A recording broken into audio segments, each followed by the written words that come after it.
Hi, I'm Tim North with Cretex Specialty Products here in Lincoln, Nebraska at Lincoln Winwater, showing you how to install the Cretex X-85 mechanical chimney seal and chimney seal external extension.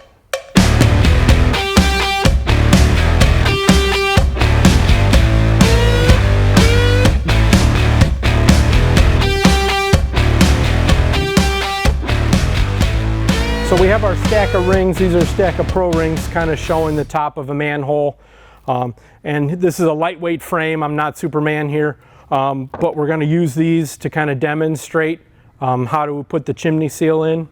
Part of the chimney seal process is these spacers. These are steel spacers, and they're used to elevate the frame off the top of the stack of the rings.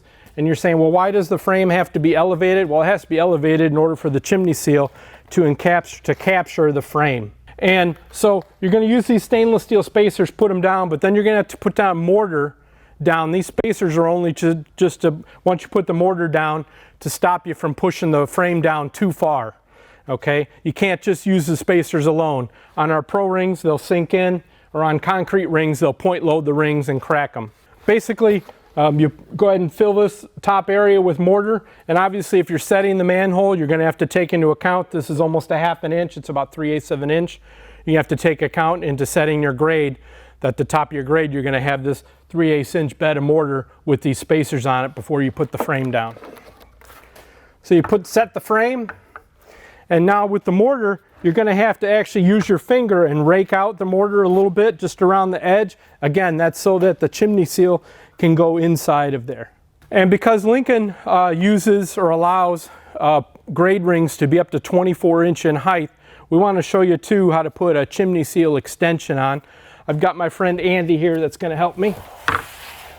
And so there's writing on the outside of the chimney seal, the chimney seal extension and the chimney seal, and those always face outward and up so that you can read it. So if you don't have this facing out, or if you have this upside down, you're not going to be able to install this correctly. So we're going to put this on first, and it's going to be a little difficult because this frame is lightweight and it's going to want to move around on us. Turn that over, there we go. Now Andy, if you help me this is the chimney seal itself.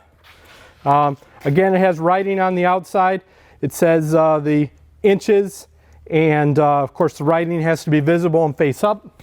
So the lip here, this is what captures the frame. There's a bottom lip and a top lip, and there's little fins underneath here. This is what makes the watertight bond against the frame. And then the watertight bond against the stack of rings would be down here at the bottom where the other stainless steel band will be.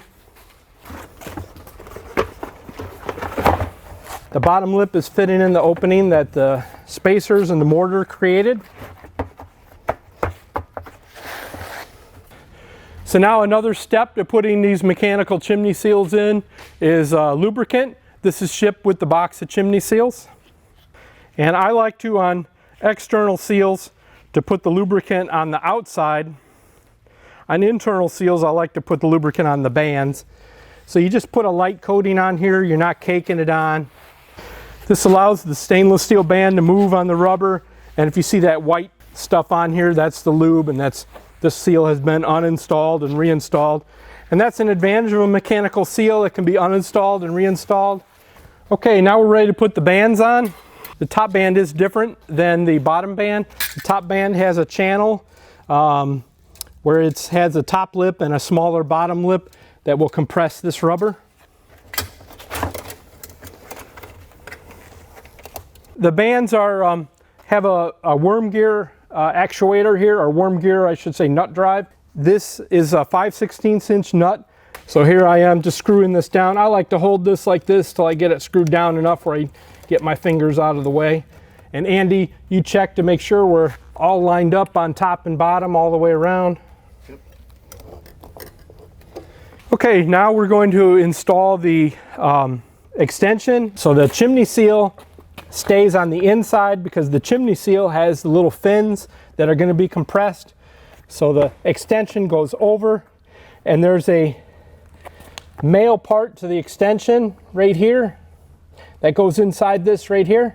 You can kind of just peel it back, make sure you're in that groove. Make sure the male part's going into the female part. Now we're ready to put the next band on. We got to get it over now these pleats.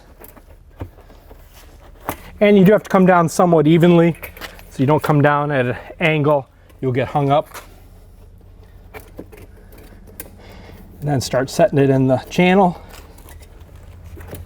Okay, and then the last band is installed the same way. The closure pieces that close our bands on this X-85 come shipped to you like this. You do have to kind of bend these in a little bit, and you can use a hammer.